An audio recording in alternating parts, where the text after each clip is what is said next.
ჩვენთან არის ღმერთი.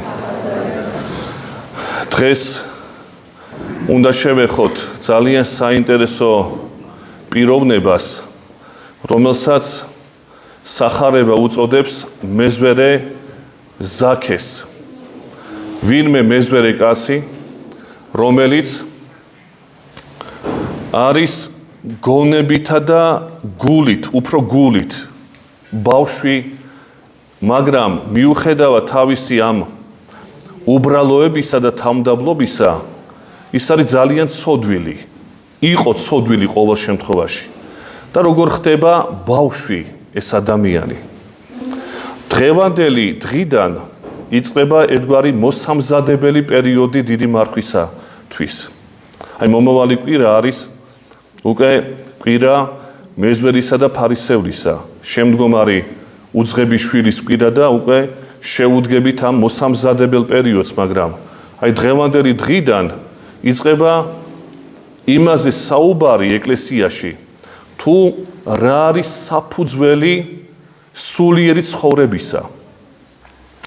საფუძველი სულიერი ცხოვრების კვლავ გავიმეორე, ბევრჯერ მithქვამს, მაგრამ შეიძლება ვინმე არ იყო და უფრო მათ გასაგონად.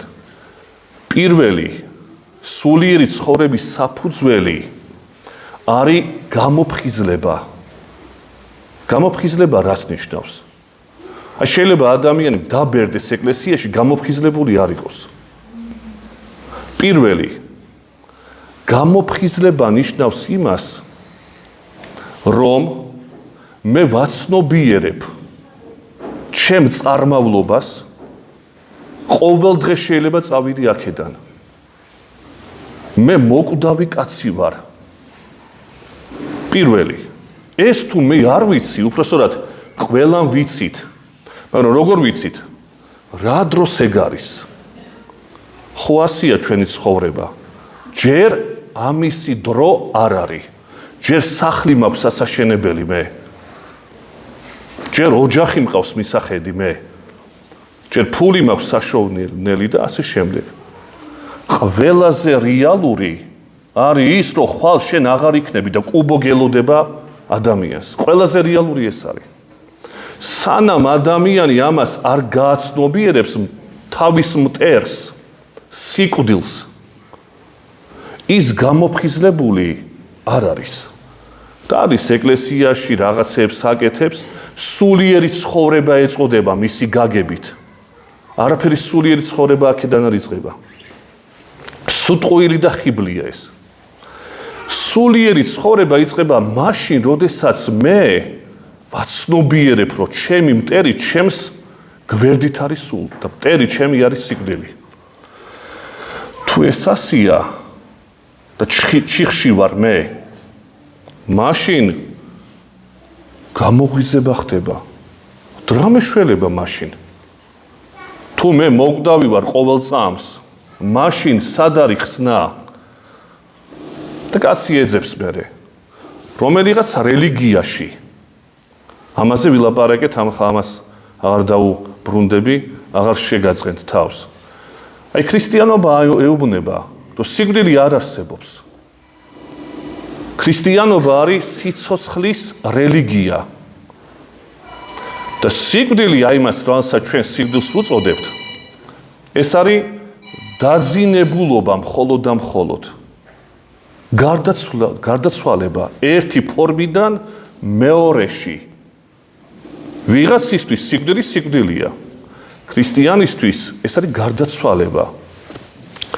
რა და როგორ თქვენ მოგეხსენებათ, ამაზეც აღარ გავჩერდები. აი პირველი საფუძველთა საფუძველი ყველა რელიგიისა, მარტო ქრისტიანობისა არა. და ყველა ფილოსოფიური მიმდინარეობისა უკლებლივ. იქამდე ადამიანი ცხოვრობს ხიბლში, გართობანაში. და ამ გართობანას უწოდებს სულიერ ცხოვრებას. ეს პირველი საფუძველთა საფუძველი.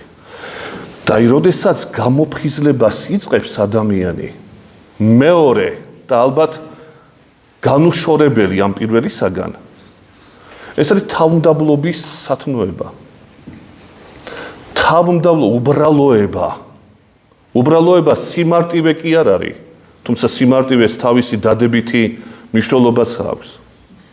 სიმარტივე იმ გაგებით, რაც უბრალოებაში იგულისხმება. სიმარტივე სიცარიელით კი არა. არის ადამიანს ესმის როგორ ხანდახან, რომ აი ცარიელი კაცი ვიყო მე და მარტივი და ესე არა.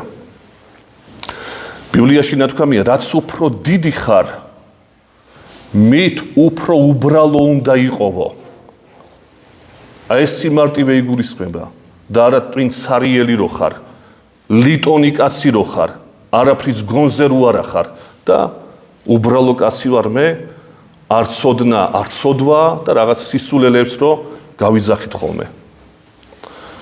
ესე მეორე განუშორებელი პირველისაგან თავმდაბლობა, უბრალოება, სიმარტივე ცხოვრების. ეს არის საფუძველი იმ დიდი შენობისა, ეს ორი საფუძველია იმ დიდი შენობისა, რასაც სულიერი ცხოვრება და შენობა ეწოდება.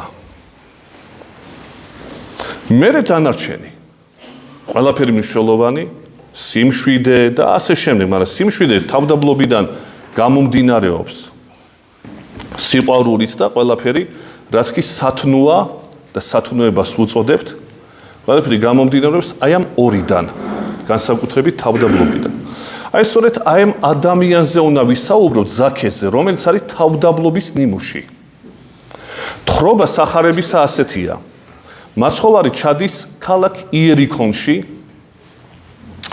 და იყო იქ ადამიანი ამ ქალაქში, სახელად ზაქე. და ესე იყო მთავარი მეზვერეთაი და იყო მდიდარ ფრიად. და უნდა ხილვაი იესუისი ვინძიარს და ვერ ეძლო ხილვად რამე თუ ხასაკითა მცირე იყო. ხასაკითა ნიშნავს ასაკს კი არა, არამედ ტან დაბალი იყო. და აღვიდა ლეხსულელსა მას, რაითა იხილოს იგი, რაიმე თუ მანდ უნდა გავლილ ყოფილიყო მაცხოვარი. ესე იგი, ლეხსულელზე, ძველ ქართული ფორმა ლეღვის ხე, ამ ხეზე იაძვრა ეს კაცი. მაცხოვარმა შეამჩნია ეს კაცი, სხვას არ ეუბნება არავის, უამრავი ხალხი არის მის გარშემო. შეამჩნია ეს ზაქე, ლეღვზე ამზვრალი ტანდაბალი კაცი. ჩამოდი ეუბნება, მე შენთან უნდა მოვიდე დღეს სახლში. სიხარული ჩამოვიდა ეს კაცი. და როდესაც მივიდნენ სახლში, ეს მეზვერე კაცი, მთავარი მეზვერეთაი. ესე იგი, რამდენად მაპატია და გაღლეტილი უნდა ყოფილიყო ადამიანი, რომ მთავარი მეზვერეთაი ყოფილიყო. მხოლოდ მეზვერე კი არა. ანუ, როგორც იტყვიან, თავისი მზაკრობით ფულის მშოვნელი. მხოლოდ ფულის მშოვნელი კი არა, მზაკრობით, მთავარი მზაკრებისა. და ხდება ეს კაცი, როგორი უბრალო. როცა მიდის მაცხოვარი მასთან, ეუბნება ზაქე. უფალო, რაც კი რამე დამიშავებია ადამიანებისა და წამირთმევია, 4 მაგს დაუბრუნებ. მაცხოვარი ამბობს ბოლოს სიტყვებს. დღეს იქნა ცხოვრებაი სახლის ამის, რამე თუ ესეცა შვილი აბრაამის იარს. რატო არის უჩვეულო კაცი ეს მეზვერე? იმიტომ რომ, როგორც მოგახსენეთ, ეს არის უცოდვილესი პიროვნება, რომელიც ართმევს თავის ხალხს, იმ ბარს და უხდის რომაელ ოკუპანტს, იმ პერიოდის, ესე იგი ისრაელი მის ხელში იყო. და ამავე დროს რაღაცა ნაწილს იდებს ჯიბეში. და რადგანაც მეზვერეთა უფროსია, მთელი მეზვერეები ჯერ ამასთან აგროვებენ ალბათ იმ ნაძარს და შემდეგ ყველაზე მეტი ამას ხვდება. ამიტომ წერია სახარებაში და იყო მდიდარ ფრიად. როგორი ტრანსფორმაცია ხდება მისი გონების. ეს კაცი რომელიც თავის წრეში ავტორიტეტია, ხელმძღვანელია თავის წრისათვის. ხალხს ეზიზღება ეს, მაგრამ ეშინიათ ალბათ, იმიტომ რომ გავლენიანი კაცია. რომის იმპერატორის მსახურია ის და ბოლო-ბოლო დიდი ფულის მქონე, რადგანაც არის, ყველა პატივს სცემს მეტნაკლებად, ან ეშინიათ. გავლენიანია ყოველ შემთხვევაში, ასე თუ ისე, რო ვთქვათ. ეს უბრალო კაცი კი არ არის, ვინც არაფერი არ იცის, შემუჩნეველი კაცი და უბრალოდ რო დადის რაღაც სამსახურში. ეს არ კაცი არა, ეს თანამდებობის კაცია. ეს კაცი ძრება ლეღვის ხელზე. ესე ვერ კადრულობს, რომ ხალხი გაარღვიოს და მივიდეს მაცხოვართან. ლეღვის ხელზე აზრება, რომ დავინახო იქიდანო. რომელი კაცი გააკეთებს თანამდებობის პირი ასეთ რამეს? ეს ხო უბრალოების მანიშნებელია, ეს ხო თავმდაბლობის მაჩვენებელია.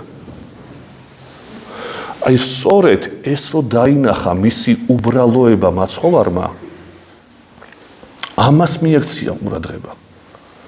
რატო? იმიტომ რომ თავიდან როგორც ვთქვით, საფუძველთა საფუძველი სულიერი ცხოვრების არის თავმდაბლობა. თავდახრილად სიარული კი არა. როცა ბავშვივით ხდება მიმღები შენი გული, უბრალო როცა ხდები. მზაკვარი კი არა, უბრალო. მზაკვარი არის ეს კაცი, მაგრამ ამ შემთხვევაში უბრალოებას ავლენს. აბიჯებს მთელ თავის თანამდებობას, სიმდიდრეს, ავტორიტეტი არ შევილახო, ამას აღარ უყურებს. თავარია ის დავინახო, ვინ არის ის მაცხოვარი. ამას აქცევს ყურადღებას მაცხოვარი. და იცის, რომ ამ გულზე, რაც ზაქეს აქვს, უკვე აშენდება დიდი შენობა სულიერების. სხვას არავის არ მიმართავს, ზაქეს მიმართავს, აი ამ კაცს მიმართავს. ეხლა საინტერესოა თვითონ ლეღვის ხის სიმბოლო. ლეღვის, ანუ ლეხსულელის ღვთისმეტყველება. რა განმარტება აქვს ზოგადად ლეღვის ხეს სახარებაში? ლეღვის ხე ალბათ ყველაზე მეტად ნახსენებია მთელ ძველსა და ახალ აღთქმაში. ყველაზე აქტუალურია ლეღვის ხე. აი თუნდაც პირველი ხე, რომელიც ჩვენ გვხვდება სახელდობრ, არის ლეღვის ხე. როდესაც ადამი დაეცა და ევა ცოდვით, მაშინ ლეღვის ფოთლებისგან შეიკერავენ შესამოსელს ისინი. ლეღვია ნახსენები ბიბლიაში, პირველი ხე. და შემდგომ მოდის. რისი სიმბოლოა ლეღვის ხე ბიბლიაში? ნაყოფიერებისა. მაგრამ ერთი პარალელი რო გავავლოთ, რომ გასაგები იყოს ჩვენი სათქმელი, ერთი მომენტი სახარებაში არის ასეთი. მაცხოვარი მიდის გზაზე მოციქულებთან ერთად.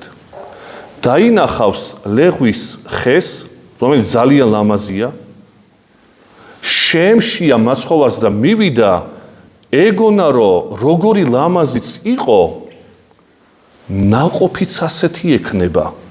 მაგრამ სახარებაში ნათქვამია, რომ ჯერ ლეღვობის დრო არ იყო. მაცხოვარი მიდის ლეღვთან, ეგულება, რომ ნაყოფიც ასეთი ექნება.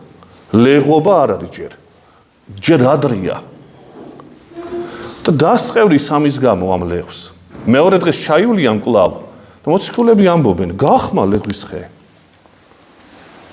ნაყოფიერების სიმბოლო გამხმარია. და რისი სიმბოლოა ნაყოფიერება? აი ზოგადად ეს ბევრი სიმბოლო აქვს, მაგრამ ამ შემთხვევაში მნიშვნელოვანი. ეს არის ძველი აღთქმის ისრაელის სიმბოლო, რომლებიც იქადოდნენ, რომ ჩვენ რჩეული ხალხი ვართ. ყველაფერს ასრულებდნენ ეს ადამიანები. მოსეს ჯურის თანახმად, სწირავდნენ ყოველ რაღაცა მსხვერპლებს და ასე შემდეგ. გარეგნული ქმედებები. ამით ამაყობდნენ ებრაელები. ჩვენ რჩეული ხალხი ვართო, დასცინოდნენ წარმართებს. წარმართს ვერ შეეხებოდა ებრაელი, უწმინდურად ითვლებოდა. იმდენად გაამპარტავნებულები იყვნენ. თავიანთი წარმოშობით. აი მაცხოვარი ამ ლეღვის ხის გახმობისას ამ ლეღვში დებს აზრს. ასეთები ხართ ადამიანები, რომლებიც გარეგნულად ჩანხართ მშვენიერნი, სულიერება შემოსილნი, ისრაელის ხალხო და ნაყოფი თქვენი არ არის, არ ჩანს. ნაყოფი რაში უნდა ვლინდებოდეს ისრაელისა ძველი აღთქმის. უნდა გამოვლენილიყო იმაში, რომ როდესაც მოვიდა განკაცებული ღმერთი, ის ეცნოთ. ვერცნეს, ჯვარზე გააკრეს, ნაყოფი ვერ გამოიღეს. ახლა დაუბრუნდეთ ზაქეს. ეს კაცი აძვრა ლეღვის ხეზე. თვითონ ეს ზაქე წარმოშობით არის ხურია, ებრაელი. ყოველ შემთხვევაში წარმართი რო არის არ ჩანს ამ ბიბლიური თხრობიდან. ის არის ებრაელი კაცი, მეზვერე, მაგრამ ებრაელი ტომით. ისიც ამ ლეღვის ხეს ეკუთვნის, როგორც მთელი ისრაელი ეკუთვნის. მაგრამ რაც მთელმა ისრაელმა ვერ გააკეთა, აღასრულა მხოლოდ ერთმა კაცმა, შეიძლება აი ამ შემთხვევაში ვთქვათ. ზაქემ არ მოელოდა არავინ ზაქესაგან ნაყოფის გამოღებას. ხო ვთქვით, რომ ლეღვის ხე ნაყოფიერების სიმბოლოა. ისრაელმა ნაყოფი ვერ გამოიღო. დაკარგა გახმა, მაგრამ ეს გამხმარ ლეღვზე კი არ ძვრება. ცოცხალ ლეღვის ხეზე ძვრება. რათა ნაყოფი აჩვენოს თავისი ცხოვრებისა. და ნაყოფი რა არის? მონანიება იმისა, რაც ჩაიდინა, მაგრამ სინანული არ ექნებოდა ამ კაცს, იქამდე სანამ თავმდაბლობას არ შეიმოსავდა. თავმდაბლობა რო თქვით, შენობა არის თქო, უпростоრად საძირკველი როა, რატოა საძირკველი? მაშინ აცნობიერებ, რომ შენ რაღაცა გმირი კი არა ხარ ცხოვრებისა და რაღაცას კი არ წარმოადგენ, ვიღაცაზე კარგი კი არა ხარ. ჩვეულებრივი მატლი ხარ კაცი. რატო? არაფრის არ განსხვავდები სხვისაგან. სანამ წარმოდგენა გაქვს კი, გამატარეთ, მე მდიდარი ვარ როგორც ზაქე.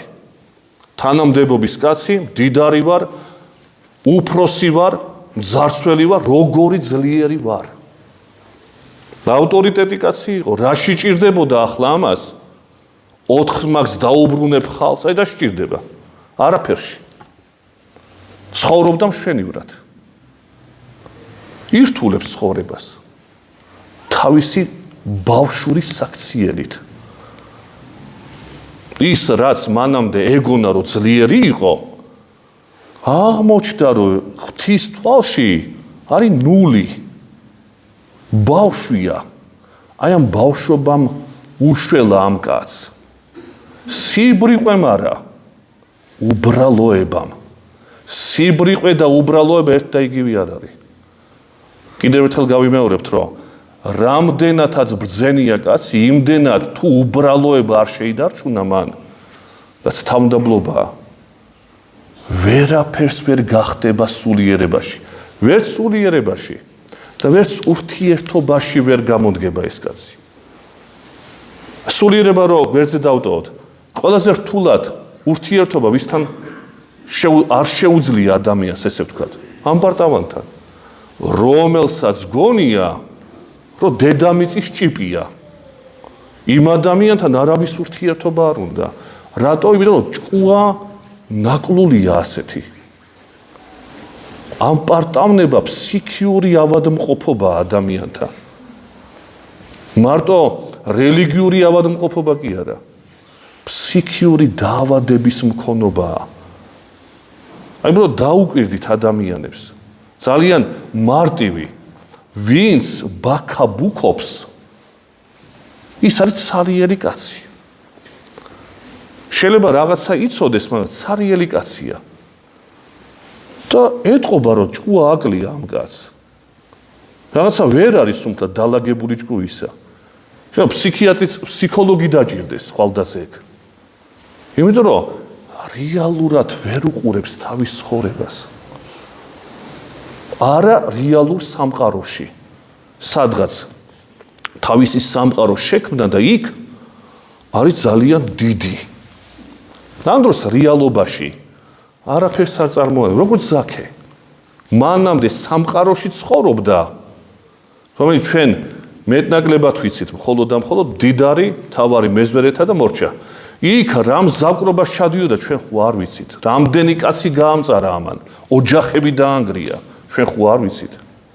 ამას ეგონო ძალიან ძლიერი იყო. და რამ უშველა?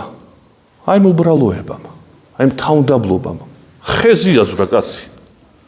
ოღონ დავინახო ის საწადელი რაც მე მინდა. და მოინანია კაცმა, ეშველა. ესეც შვილი აბრაამის იარს, ამბობს მაცხოვარი. დაგლოცოთ ღმერთმა და ყოველთვის გვახსოვდეს ეს საფუძველთა საფუძველი. შეიძლება რაღაცა ავწდეთ ამ გზას, შეიძლება რაღაცა დაგვავიწყდეს, ადამიანები ვართ. მაგრამ როცა კი ჭკუას მოვეგებით ყოველთვის უნდა გვახსოვდეს ეს ორი საფუძველი, ორი საზირკველი სულიერი ცხოვრებისა. პირველი გამოფხიზლებული ვარ თუ არა ამ ხორცის მანქანაში რომ მატარებს დრო და სივრცე და ყველას გაგვატარებს მე გამოსავალი სად უნდა მოვძებნო ამას ეგზისტენციალური საკითხი ეწოდება. ყოველ დღე შეიძლება მოგდეს ჩემი ახლობელი და მეც. აი, გამოსავალი სად არის? თუ მხოლოდ სიკვდილი და მორჩა. პირველი. ეს თუ არა აქვს ადამიანს გამოფხიზლებაზე და სულიერ ცხოვრებაზე საუბარი არ არის. პირველი და მეორე. აი უკვე რომ გამოფხიზლდება კაცი, მერე თავმდაბლობა. უბრალოება.